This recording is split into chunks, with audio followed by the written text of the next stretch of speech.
అందరికీ నమస్కారం అండి. వాగ్దేవి సరస్వతి ఛానల్కి స్వాగతం. నేను విశాలక్ష్మి సిస్టర్. ఈరోజు అయోధ్యలో ఉన్నటువంటి మణి పర్వతం అనే ప్రదేశానికి వచ్చామండి. ఈ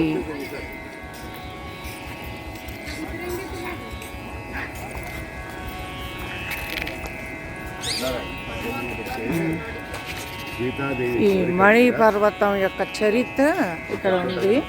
మీరు చెప్పండి బాబాయ్, మీరు చెప్పండి. సీతామాత యొక్క కోరిక మీద శ్రీరామచంద్రుడి యొక్క ఆదేశంతో పక్షిరాజు అయినటువంటి గరుత్మంతుడు ఉత్తర దేశం నుంచి ఈ మణిపర్వతం అనే దాన్ని ఇక్కడికి తీసుకుని వచ్చారనమాట.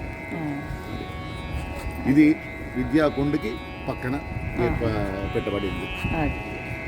అంటే ఈ పర్వతానికి పక్కనే విద్యాకుండ అనేటువంటిది కూడా ఉన్నదన్నమాట. శ్రీరామచంద్రుడు, లక్ష్మణస్వామి వారు, సీతమ్మవారు ఉయ్యాల దేవతలు వచ్చి ఉయ్యాల ఊగుతూ ఉంటారు. అదంటే చరిత్ర.